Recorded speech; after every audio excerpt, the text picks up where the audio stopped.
3 महीने अल्टीमेटम खुद दिए जा रहे हैं। अब 3 मिलकर अल्टीमेटम अपने ही लोगों को दिए जा रहे हैं। और इसके साथ साथ अब ये क्यों कहा जा रहा है कि बस अब इस हुकूमत के लिए दुआ ही करें, यानी क्लिनिकली तो अब काम खत्म हो चुका है, जब तक चला लें काम चला लें, लेकिन जो ही वेंटिलेटर हटेगा तो कहानी खत्म हो जाएगी। तो आपको ज़्यादा देर वेंटिलेटर पे भी नहीं रख सकते, ये मसला आ गया है। अचानक रात को खबर आती है, ये अंदाज़ा था, गुजरा की तरफ से भी कहा गया था कि जी खान साहब को ले जाया जाएगा, दूसरा इंजेक्शन लगना है। पहले तकरीबन बातचीत हो चुकी थी कि उनको हॉस्पिटल शिफ्ट किया जाएगा, यहाँ तक आ गई कि जहाँ फैमिली कहती है अल-शिफा हॉस्पिटल में ही ले जाते हैं। लेकिन 2-3 बातें उसमें, एक तो ये कि अल-शिफा हॉस्पिटल के डॉक्टर्स ने कहा कि जी हुकूमत की कोई मुदाखलत नहीं होगी, हम अपनी मर्जी की रिपोर्ट बनाएंगे, मर्जी से जारी करेंगे। हॉस्पिटल में मियाँ साहब को ले जाया जाता था, बैठते थे वहाँ, नाश्ते भी आते थे, खाने भी आते थे, सब कुछ होता था, ताकि बेटी को जमानत मिल गई कि जाके अपने वालिद की इयादत करें, तीमारदारी करें। अंदाज़ा लगाइए, ये सब कुछ होता था। इसी तरह डॉक्टर आसिम होते थे जिन पर पता नहीं कुछ 400-450 अरब रुपए की करप्शन के इल्ज़ामात लगे, वो तो फिर हुकूमत आती है तो सब कुछ साफ हो जाता है। वो भी ज़ाती डॉक्टर आसिम अली जरदारी साहब थे, तो ये ज़ाती डॉक्टर उनके होते थे, ये नहीं मिल सकते। क्वाडकॉप्टर के जरिए, एक छोटे ड्रोन कह लें, उसके जरिए हमला किया गया एफसी के चेक पोस्ट पर। जब इन जख्मियों के एफसी के एहलकारों को ले जाया जा रहा था तो रास्ते में घात लगाकर एम्बुलेंस पर फायरिंग करके इनको शहीद कर दिया गया, जला दिए गए एम्बुलेंस। सोचिए जरा कितने दरिंदे हो चुके हैं दहशत। 7 लोग शहीद हुए हैं, जिनमें पुलिस एहलकार भी शामिल, आम दीगर लोग भी शामिल।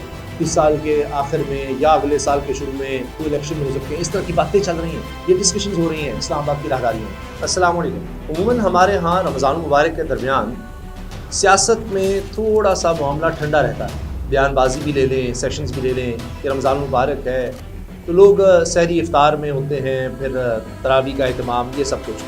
तो बयानात में भी आप देखते हैं कि वो गर्मा गर्मी नहीं होती, मामलात में भी नहीं, अगर जलसे जुलूस हों वो भी, पार्टियाँ भी आपस की मीटिंग्स कम कर देती हैं, पार्लियामेंट के अंदर सेशंस भी कम हो जाते हैं, सारा कुछ जरा आपको थोड़ा स्लो डाउन सा लगता है। लेकिन इसी दौरान कुछ ऐसी खबरें हैं जो बता रही हैं कि ईद के बाद बहुत कुछ होने वाला है। और ऐसे ही होता है कि ईद के बाद चीज़ें तेज़ होती हैं। मिसाल के तौर पर अगर आप देखें तो सैयद अफरीदी ने इमरान खान रिहाई फोर्स का ऐलान किया तो कहा जी ईद के बाद हम उसको बनाएंगे, उसकी मेंबरशिप शुरू करेंगे, ये सब करेंगे। अच्छा, उस पर अब हुआ यह है कि चेयरमैन बैरिस्टर गौहर साहब वो कह रहे हैं कि ये नहीं होना चाहिए, वो इसकी मुखालफत में खड़े हो रहे हैं।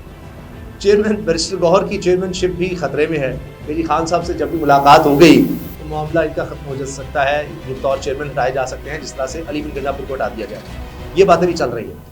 और ये तो बात आप जानते ही हैं कि इस दौरान में कम से कम एक मरतबा, इससे ज़्यादा ही कम से कम ज़्यादा ही होगा, लेकिन एक मरतबा कम से कम बैरिस्टर गौहर को कहा गया कि मुलाकात कर लें, आ जाएँ, लेकिन जेल के अंदर तक गए एक दफ़ा गए, मगर वहाँ से वापस आ गए को हो मैं नहीं मिल सकता, पता नहीं क्या हो जाएगा। उस पर मुख्तलिफ वजूहात के लिए, एक जो बात खान साहब कहेंगे वो मैं आगे कैसे पहुँचाऊँगा, मसला बन जाएगा, वही बात आगे कर दूँगा तो फारिग हो जाऊँगा, और नहीं कहूँगा तब भी फारिग हो जाऊँगा, और मुलाकात करके आऊँगा, क्या कहूँ क्या ना कहूँ तो मशकूक भी हो जाऊँगा। तो इसलिए उन्होंने मिलने से इनकार कर दिया, कोई मिलते नहीं, किसी फैमिली के बंदे को मिलवाएं, कोई बहनों से मिलवाएं, फिर वो मुलाकात भी नहीं हो सकती।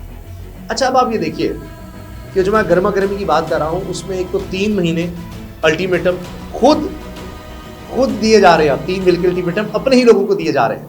ये ऐसी नहीं है, कोई तो वजह है। ये 3 महीने का अल्टीमेटम क्या है, इस पर हमने बात करनी है। और इसके साथ साथ अब ये क्यों कहा जा रहा है कि बस अब इस हुकूमत के लिए दुआ ही करें, यानी क्लिनिकली तो अब काम खत्म हो चुका है।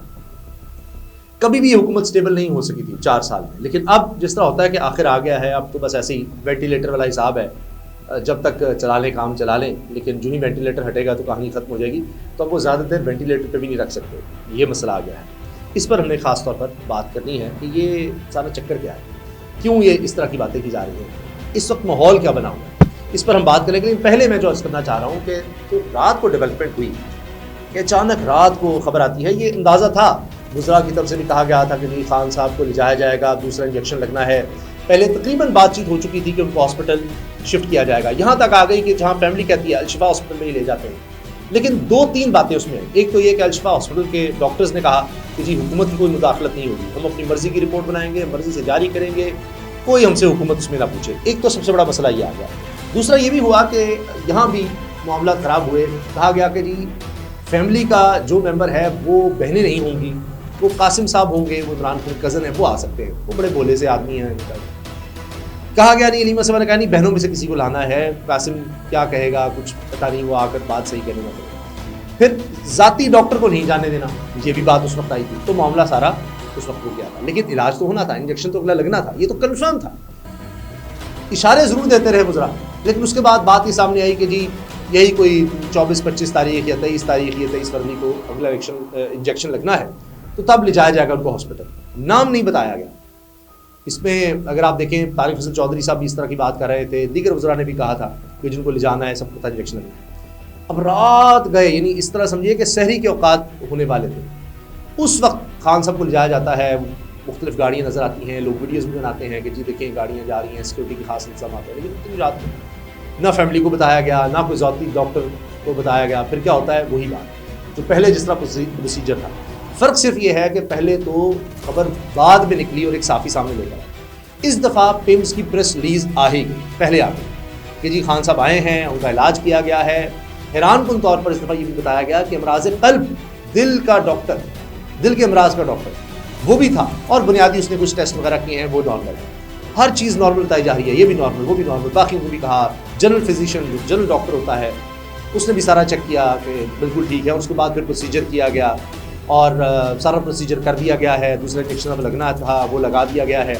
उनकी हालत तसल्ली बख्श थी। उसके बाद उनको दोबारा भेज दिया गया है और उनके साथ रिपोर्ट शेयर कर दी हैं। आगे क्या करना है वो शेयर कर दिए, जो भी दवाइयाँ वगैरह लगी वो सब शेयर कर दिया गया। मसला क्या है? मसला ये है कि मामला इससे हल नहीं होगा। ये तो बात फिर वही की वही है कि ना फैमिली है, ना ज़ाती डॉक्टर है। अब इस पर मैं देख रहा था, वज़ीर कानून जो हुकूमत में अमूमी तौर पर कहा जाता है सबसे ज़्यादा कानून जानते हैं, वो कहते हैं जी हमने तो आइन और कानून के मुताबिक किया है। ये सारा इन्होंने इलेक्शन आइन और कानून के मुताबिक किया, ये 2/3 अक्सरियत उन्होंने आइन और कानून के मुताबिक लिया है। ये हर जगह आइन और कानून के मुताबिक होता है कि जी आइन और कानून के मुताबिक तो डॉक्टर मिल ही नहीं सकता, खान साहब को ज़ाती डॉक्टर नहीं मिल सकता, ऐसा कुछ नहीं है। लेकिन ऐसा कुछ नहीं था। तो डॉक्टर रद्दान मियाँ नवाज शरीफ के साथ नजर आते थे, हॉस्पिटल में मियाँ साहब को ले जाया जाता था, बैठते थे वहाँ, नाश्ते भी आते थे, खाने भी आते थे, सब कुछ होता था, ताकि बेटी को ज़मानत मिल गई कि जाके अपने वालिद की अयादत करें, तीमारदारी करें। अंदाज़ा लगाइए, ये सब कुछ होता था। इसी तरह डॉक्टर आसिम होते थे जिन पर पता नहीं कुछ 400-450 अरब रुपए की करप्शन के इल्ज़ामात लगे। वो तो फिर हुकूमत आती है तो सब कुछ साफ हो जाता है। वो भी ज़ाती डॉक्टर आसिम अली जरदारी साहब थे, तो ये ज़ाती डॉक्टर उनके होते थे, ये नहीं मिल सकते। फैमिली मैंने आपको बताया, तो यहाँ कानून और आइन अपना अपना है, ख़ासतौर पर 26-27 तरमीम के बाद। लेकिन मसला यह है कि हुकूमत जो भी रिपोर्ट जारी करेगी, जितने भी डॉक्टर जारी करेंगे, उस पर ना घर वाले एतबार करेंगे, ना उनके कारकुन एतबार करेंगे, मसला वहीं का वहीं रहेगा। इस वक्त हुकूमत को बहुत बड़े चैलेंजेस हैं। मुल्क को, हुकूमत तो चले आनी जानी चीज़ है ना जी, मुल्क को भी बहुत बड़े चैलेंजेस हैं। अगर आज आप खबरें देखें किस तरह के खौफनाक हमले हो रहे हैं। भक्कर, अब पंजाब में भी पुलिस के ऊपर, उनकी चेक पोस्ट पर हमला किया गया, 4 पुलिस एहलकार शहीद हो गए। अब ये भक्कर डेरा इस्माइल खान के साथ, खैबर पख्तूनख्वा के साथ जो इलाके लगते हैं पंजाब के, उनमें शामिल है। अब वहाँ तक दहशतगर्दों ने कार्रवाई शुरू कर दी हैं, DI खान में कर रहे हैं। अभी हाल ही में कितना अफसोसनाक वाक़या वो खैबर पख्तूनख्वा में कि क्वाडकॉप्टर के जरिए, एक छोटे ड्रोन कह लें, उसके जरिए हमला किया गया FC की चेक पोस्ट पर। जब इन जख्मियों को FC के एहलकारों को ले जाया जा रहा था तो रास्ते में घात लगाकर एम्बुलेंस पर फायरिंग करके इनको शहीद कर दिया गया, जला दिए गए एम्बुलेंस। सोचिए ज़रा कितने दरिंदे हो चुके हैं दहशतगर्द। तो हमारा मसला तो इस वक्त अमन व अमान का है। इसी तरह अभी एक और जगह ये रिपोर्ट हो रहा है कि पुलिस एहलकार शहीद हो गए। मेरा ख्याल है 7 लोग शहीद हुए हैं, जिनमें पुलिस एहलकार भी शामिल हैं, आम दीगर लोग भी शामिल हैं। तो ये 24 घंटे के अंदर अंदर आप देखिए कितने खौफनाक वाक़यात हैं। फोकस इधर होना चाहिए, लेकिन हुकूमत ने अभी फोकस जनाब आइन और कानून और खान साहब की मुलाकातें, बहनें आ जाएंगी, नहीं मुलाकात होने देनी, केसेस का क्या बनाना है, किस तरह पकड़ने हैं, क्या करना है, इस तरफ हुकूमत का ध्यान है। लेकिन ये 4 साल में हुकूमत ने ध्यान इसी तरफ था कि जी हमारी हुकूमत चलती रहेगी जब तक खान कंट्रोल में रहेगी, इसको जेल में डालना है। फिर जेल में भी डाल दिया, वो देख लीजिए आप 2.5 साल हो गए तो जेल में, तो क्या बेहतरी आ गई? तो 1 इशारिया बेहतर नहीं है। हाल ये है कि कारकर्दगी बद से बदतर हो रही है, और उसकी वजह से अब मैं वो 3 महीने पर आ रहा हूँ कि जनाब आसिफ अली जरदारी साहब कह रहे हैं कि 3 महीने दे रहा हूँ वज़ीर आला मुराद अली शाह साहब को, और इसके साथ साथ किसको, मेयर कराची को, सिर्फ 3 महीने। और उसमें जनाब 3 महीनों में आपने कराची में कुछ ना कुछ करके दिखाना है। और ये भी कहा गया कि मोहसिन नकवी को साथ शामिल कर लो, वो 60 दिन में कैसे बना लेता है फलाम, ये वो सारा कुछ कर लेता है। अच्छा, ये सब बातें हुई। तो इसमें अब जब ये 3 महीने की बात आई है तो ये कहीं से तो प्रेशर है आसिफ अली जरदारी साहब पर।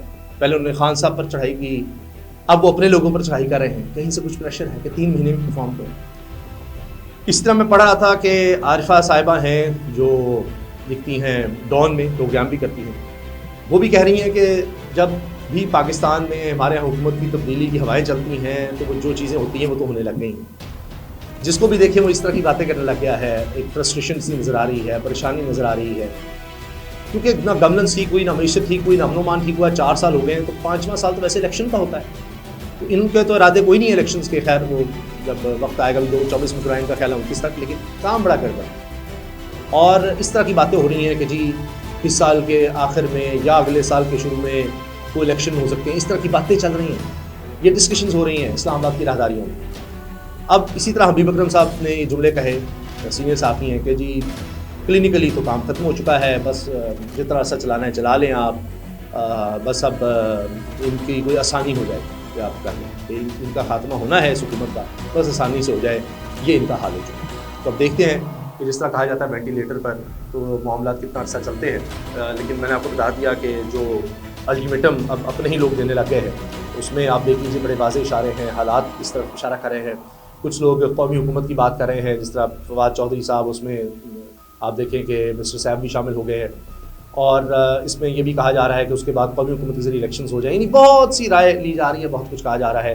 जरदारी साहब शायद 88वीं तरमीम पर परेशान है कि जी 18वीं तरमीम हम नहीं करने देंगे। कोई कह रहा है साफ़ी कि जी गवर्नर आज भी सिंध में लग सकता है। ये बातें सारी हो रही हैं, तो आप देखिए ना कितना आदम इस्तेहकाम है, तो ये कितना अरसा कंटिन्यू कर सकता है, ज़्यादा अरसा नहीं। इसी में जो मैंने शुरू में अर्ज़ किया था कि शरफ दी कहते हैं जी फोर्स तो हम बनाएंगे, खान की रिहाई भी होगी, हमने आना है। बैरिस्टर गौहर कह रहे हैं कि नहीं ऐसा कुछ ना करें, तो बैरिस्टर गौहर शायद समझ रहे हैं, उनको कुछ और इशारे हैं कि शायद जो माहौल बन रहा है इसमें थोड़े से तहम्मुल का मुजाहरा करें, क्योंकि बातचीत बन जाए। लेकिन अगर बननी है तो वो चाबी खान साहब के पास है, और उन्होंने वो जेल के अंदर से समझे कि चाबी घुमा कर ताला लगाया हुआ है, वहाँ से कोई बात चलेगी तो फिर ही है।